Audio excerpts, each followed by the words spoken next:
What's up, everybody? It's your boy, Mr. On My Lewis, back at you with another video. Oh yeah, and today we're going to be talking about listening to your inner critic and why you actually have to listen to it as opposed to just ignoring it. Make sure you subscribe to this channel if you haven't subscribed, because you need to subscribe. You need to be able to experience the On My Lewis every single day. So in order for you to do that, you have to subscribe and of course hit the notification icon so that you're notified every time I upload a new video. All right, so without further ado, let's go ahead and get started. So, man, I'm like forgetting what I'm gonna talk about. But all right, so we're gonna be talking about the inner critic. So the inner critic.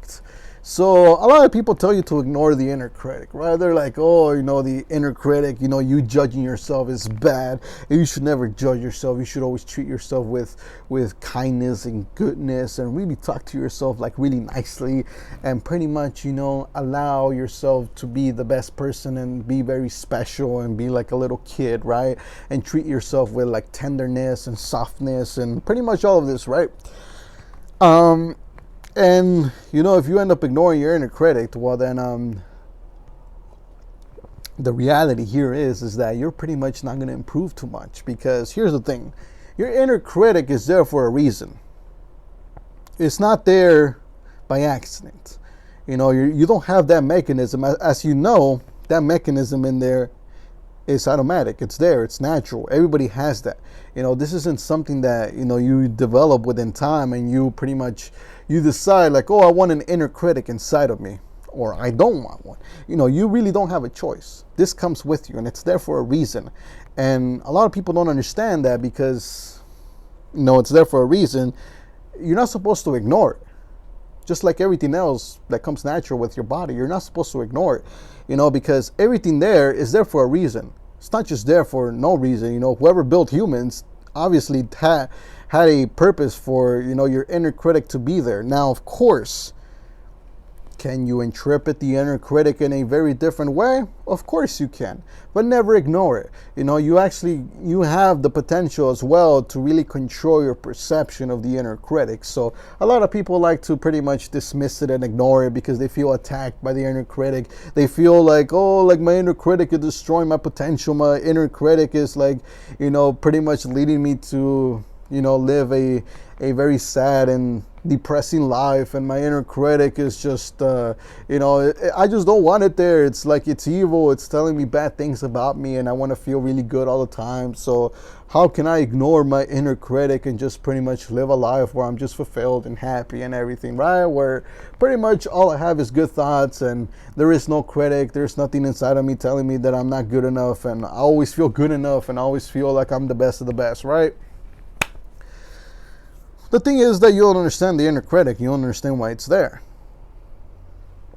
So in this video, I'm going to go ahead and talk about what the inner critic actually is and, how you can actually manage it so that it's actually working in your favor as opposed to you treating it as a villain and trying to get rid of it and annihilate it for, completely, because that's not what you want. So first of all, the inner critic, so I spoke about what the inner critic is. Now, here's the thing about the inner critic. First of all, you can control it. You can decide what perception you give the inner critic. Because here's the thing. The inner critic is there to criticize you. Is there to call you out when you're not doing things right. When you're doing things bad. When you're not being good enough. When you're not really hitting the goals. The thing is, your inner critic is actually the most honest critic you'll ever have in your life. Why? Because your inner critic actually knows you. There is no lying to your inner critic. You cannot lie to your inner critic because your inner critic is connected to you. Your inner critic knows everything about you. It's not like this mechanism. It's not another person. Another person, you can lie to them. You can tell them whatever the hell you want. And you can even manipulate their perception of you in order for them to believe a specific thing about you. But you cannot fool the inner critic. The inner critic will always know what the truth is about you. And it'll always remind you where you suck. So here's the thing, like as introverts, maybe you might have experienced this and maybe you've gotten to the point where you've pretty much accepted it, or maybe not. And so, this video goes out to pretty much, introverts, and also, of course, if you're an extrovert, you can always take some sort of value from these videos, but this is mainly for introverts. So perhaps you've experienced the inner critic and you're a little bit confused about it. You may not be repelling it as much as extroverts, because extroverts just go insane. They're always crazy about it. They hear about the inner critic and they start going panic mode, and they start going and distracting themselves by going to like a party, going to some sort of reunion, and that pretty much alleviates the inner critic, because the inner critic is pretty much in their mind. And when you go and you party and you take all these drugs and stuff and start drinking or start socializing and stuff, you don't necessarily have to be in your head. You're pretty much outside of your head, so pretty much the inner critic doesn't really bother you. But as introverts, that's not really the case. We kind of have to actually deal with the inner critic, and we actually have to face it head on, because for the most part we're in our heads. For the most part we spend time alone, and because of that, the inner critic, the presence of it is more likely, and it's very likely to be for a very long period of time. So we have to actually develop some sort of understanding of the inner critic. So here's the thing, like I said, the inner critic knows you. There's no line to the inner critic. Your inner critic is very realistic. And so here's the thing, if you suck at a specific place, because your inner critic knows your passions, it knows what you actually want out of life. There is no line to your inner critic. You can lie to everybody else and say like, oh, I just want to be successful. I just want to make a few $1,000 here, But deep down, who knows? Maybe you want to make millions. But you tell everybody, oh, I'm okay with thousands, right? Your inner critic knows that you want millions. So it'll criticize you. Every time you just go out there and you achieve thousands and people are praising you for that, well, guess what? Your inner critic knows that deep down you actually want to go for millions. So it'll criticize you. It'll be like, hey, like, why are you settling for this? Why are you settling for thousands when in fact you want millions? Why are you doing this? This can also happen with, like, maybe you're in a relationship. Maybe you've settled for somebody, right? And that somebody is not really making you happy. And perhaps you're telling everybody like, oh, I'm okay. I just want to settle with somebody who loves me, who takes care of me, who talks to me nicely and everything, right? Deep down, though, you actually want somebody. Maybe as a guy, you want a model. Maybe you want a model-looking woman who's going to take care of you 10 times better than the one that's taking care of you right now, and who's doing so much more, and who you can connect with a little bit much better, and that you're able to provide a specific value to that person, and that person actually wants that value. That way, it's a very good exchange of value there. You want it to be smart. Maybe the one you're currently with is not so smart, and so maybe you're telling everybody like, I'm okay with this, I'm okay with her, this and that, but your inner critic knows that that's not the woman you want, and you're settling for something that you don't want. So your inner critic will jump in and be like, hey, what are you doing? Why are you settling for someone like this when you know perfectly that that's not who you want? You want somebody that's like this. So your inner critic will always be there. And if you think about it, your inner critic is actually good. It's actually pushing you. It's the mechanism inside of your brain that's actually pushing you to go after what you actually want. Not what you are telling everybody else that you want, but what you really want to the core, because your inner critic knows you. So you have to treat your inner critic as a good friend, as your best friend. It is your best friend. It is the friend that's always pushing you. It's the friend that's always telling you, hey, you got to step it up. You got to step it up because you don't actually have what you want.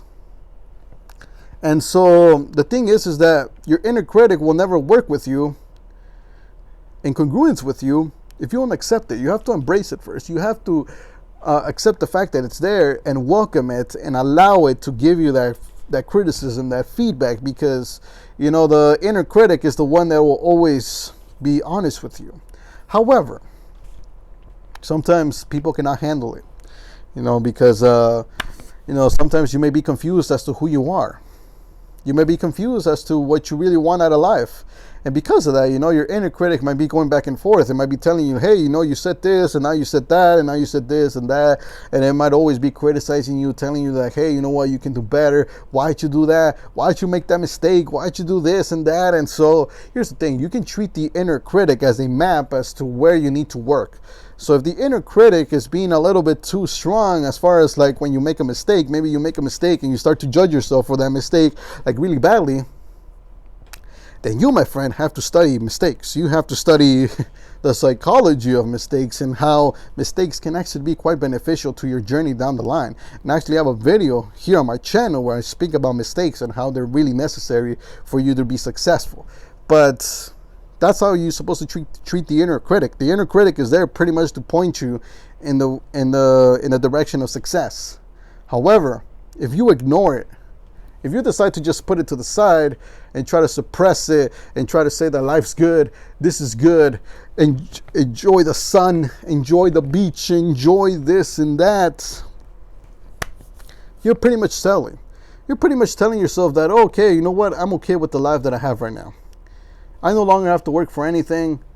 I no longer have to push myself. Let me just be very complacent as far as like what I do. And let me just pretty much ignore everything else and just pretend that this is it. This is what I want, and there's no more work left for me to do. Let me just enjoy the rest of my life, If that's what you want, if that's what you're looking for, then you ignore the inner critic. But if you actually want to grow, you actually want to get better, you want to improve in whatever area it is that you're looking to improve, and the inner critic will pretty much tell you like pretty much every area, so there is really no way around that. You really have to be committed to growth in order to accept and embrace the inner critic. And so just understand, the inner critic is actually there to help you. It's like your little friend there giving you some tough love and telling you like, yo, you got to step it up. You got to stop being so complacent. You got to stop being a bitch, really. Because if you continue to be a bitch, eventually you're not going to get to where you want. You're not going to get what you want, and you're actually going to be very unhappy in the future because you never took the necessary steps to actually go for what you wanted. And yes, failure will be involved, and that's pretty much the reason why a lot of people like to ignore the inner critic, because if you actually listen to the inner critic and you actually go and push yourself, most likely you will fail, because failure is imminent, and pushing yourself to other limits, it's not easy. It's something that will take a lot of time. It'll take a lot of effort. It'll really, it'll make things tough on you.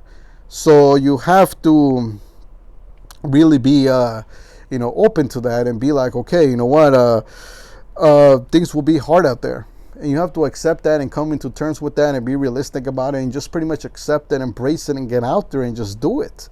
And don't ignore your inner critic. Your inner critic is your best friend. Like I said, it's a very good friend that you have to listen to if you want to improve. If you don't want to improve, then that's when you ignore it and you pretty much suppress it. But if you want to improve, if you actually want to get better, you listen to your inner critic and you do, and you take action. That's how you take action. And once you take action, you actually start to improve. Then you start to see how the inner critic starts to shift, and it starts to tell you, good job, good job.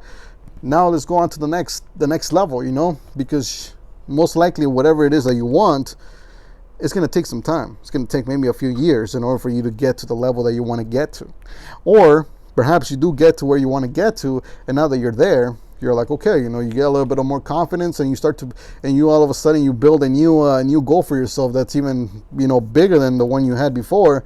And eventually you create a very massive one where you're like, oh, you know what? I see that I'm making improvements. Why don't I just go for the big price, right?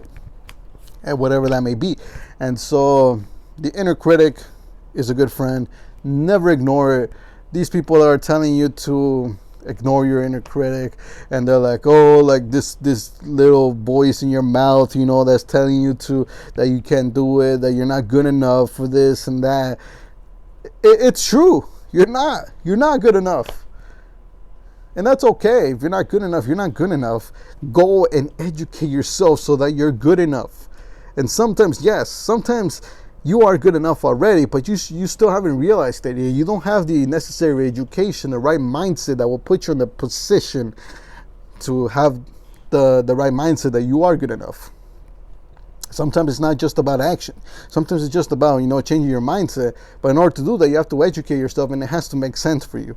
It's not enough for me to just tell you, oh, you know what, you're good enough already. Just go out there and do it. That's stupid. That's really stupid. Really. Like, if you're expecting something like that to change your life, that's never going to happen. Because your life cannot change just because somebody is telling you, oh, you're already good enough, man. Why are you like not getting what you want?